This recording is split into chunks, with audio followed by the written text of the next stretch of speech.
টাঙ্গাইল জেলার মির্জাপুর উপজেলার ওয়ারশী ইউনিয়নের নগর ভাতগ্রাম এলাকায় মাসুম বিল্লাহ নামে এক মাদ্রাসার সহকারী প্রধান শিক্ষকের উপর হামলার অভিযোগ উঠেছে মাদক কারবারি হাশেম মোল্লা ওরফে হাশেম ডিলার এবং তার পরিবারের লোকজনের বিরুদ্ধে। মঙ্গলবার দিবাগত রাত আনুমানিক 10:30টার দিকে নগর ভাতগ্রাম মাদ্রাসা সংলগ্ন এলাকায় হাশেম ও তার স্ত্রী এবং ছেলে আবির মিলে ধারালো অস্ত্র ও দেশীয় লাঠিসোঁটা নিয়ে পরিকল্পিতভাবে অতর্কিত হামলা করে বলে অভিযোগ করেন ওই শিক্ষক। পরে ডিবি পুলিশ ও এলাকাবাসীর সহযোগিতায় ওই শিক্ষককে উদ্ধার করে চিকিৎসা দেওয়া হয়। যে অবস্থার মধ্যে পড়ছি এই মাদকের বিরুদ্ধে স্লোগান দিয়ে আমারে আজকে আমাদের এলাকার হাশেম মোল্লা এবং হাশেম মোল্লার ছেলে হাশেম মোল্লার ওয়াইফ আমি বাড়ির উপর দিয়ে যাইতেছিলাম, আমারে ধইরা আমারে আজকে জব করতে চাইছিল। খুব কষ্ট হইতেছে।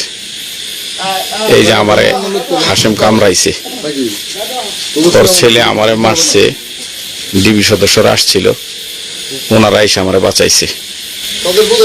আমি আপনাদের সন্তানের জন্য করছি, এটা আমার অনাগত ভবিষ্যৎ সন্তানের জন্য করছি। দারুল উলুম মাদ্রাসা, এই মাদ্রাসার পাশে দাঁড়ায়া কেউ মাদক বিক্রি করবে এটার রেড অ্যালার্ট ঘোষণা করা হয়েছে। আমি আজকে মরে যেতাম, আমার আজকে মেরে ফেলাইতো। এত বড় বড় ছুরি, বড় বড় ছুরি নিয়ে বেরিয়েছিল। আপনাদের দোয়ার বরকতে আল্লাহ হেফাজত করছে। আমাদের গ্রামে একটা চিহ্নিত একজন ব্যবসায়ী এই হাশেমকে 1 বছর আগে ধরা হয়েছিল। সে মুসলিকা দিয়েছিল, সে এই ব্যবসা করো না, কিন্তু দেখা গেছে এইটা বলার পরে কিন্তু 2-3 মাস পর থেকে আবার ব্যবসা শুরু হয়েছে। সেখানে আমরা দেখতে পাচ্ছি তার ফ্যামিলি জড়িত, তার ওয়াইফ, তার নাম সহ বলে দাও, নাম সহ সবাই জড়িত। সেটাছি আমাদের উপরে এর আগে হুমকি দিচ্ছে এবং আমরা বাড়াবাড়ি করার কারণে আমাদের উপরে টার্গেট ছিল। সেই জায়গায় মাসুমের উপরে টার্গেট ছিল। মাসুমের একা পাইয়া মাসুমের তারা ছেলে প্রথমে ধরে পিছন থেকে চাপতে ধরে পরে হাশেম মারতে আসে। হাশেম বাড়ি দেয়, লাঠিতে বাড়ি দেওয়ার পরে তখন হাশেম মানে মাসুম যখন চাপতে ধরে তখন হাশেম মুখের মধ্যে কামড় দেয় এবং তার ছেলে পিছন থেকে লাঠিতে আঘাত করে, মাথায় আঘাত করে, পিঠে আঘাত করে।